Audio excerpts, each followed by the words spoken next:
so me mo akwa Adom TV bedroom health tips eso na wochi mi esuade bebre tie ne de twato a ye de ebeni channel so dog de ne number no so to ho ya frɛ no ye ni nyina ne ye beka de wo frɛ no a na wono wato so e wo ho ye hwe ye ni no eye pa myopia na wochi ye de ho nkomo a ye de abedru ene fasida my point mame ne kɔ ne ho oje wa ya rehwe me wo Frederick Optical Service ene Dr. Penny Rachel Kusiakosa ene di nkomo na wochi nti yeto aye nkomo no so ene dog ye na wasipa mreni adaje a wonyama ya bribia ye ba ho a na wochi mu so aboa ye myopia ye da se ene ye ntwato okra boni nyina to fach ema ye na afi ye nhwe ne kwakra nso se obi hia contact lens a ze obi a ne bi dida do mani num ne ade myopia ye mo ne tofa na fe ye ntoaso yo me da say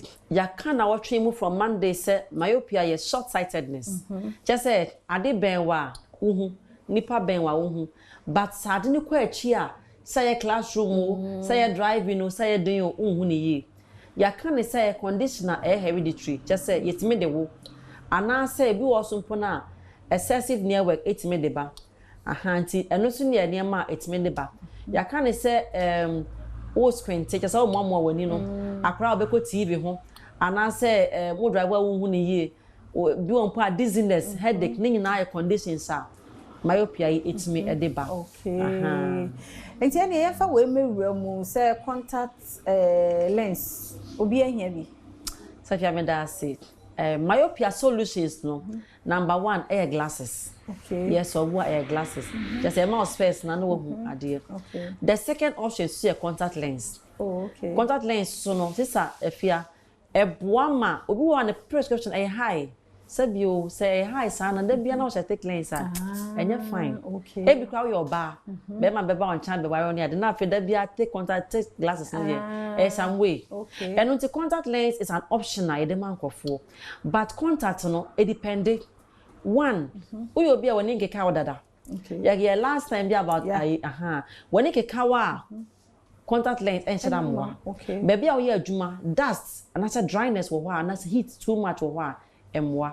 But on a normal day no, you be the contact treat myopia e ma na ye kama. You be kire wo say we afa so abehye no. Anapa bia abehye anwuma ni we. Oh, sana ye no. E ne ho adwuma so. Aye adwuma. Wow. What about to nsa so? Obehye na anapa bia be bia no that to ani so. Anwuma ni oh, sister fia. Adwuma bi wo hwa won't me for contact lens nye. Wo adwuma won't me for a fence and space. Wo adwuma is how take space there bia moa.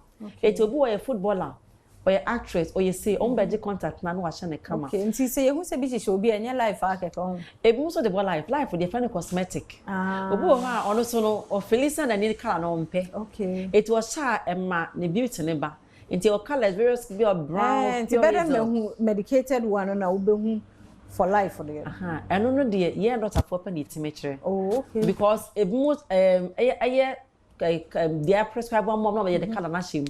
It won but obi wa pe hot colors or pe blue because be your actress and that's be your generative and nyande but on a normal day no it in ma be no color be blended kama. Okay. Me person be kan we say contact and should anya mankra akra onyina ba no obeden ehu contact ahye ayi so most of the time we say we are 18 years university level no obetimi ahye na de ayi because hygiene is very important. Na say what can hygiene obehye bi say wash on za obe wash na papa. Okay. Eni se pepper ni soap ni bia. Na say wa wani e be ko wani keke. Nti eno nimi enu nyina and it depends on baby what problem. Two ni nyina. E say o she two ni nyina. Two ni nyina because it depend because e bia wani no color wo na say one she two ni nyina. We color. Yeah, okay. So most of the time two eyes in addition. A few times it ma ba ko pe mum.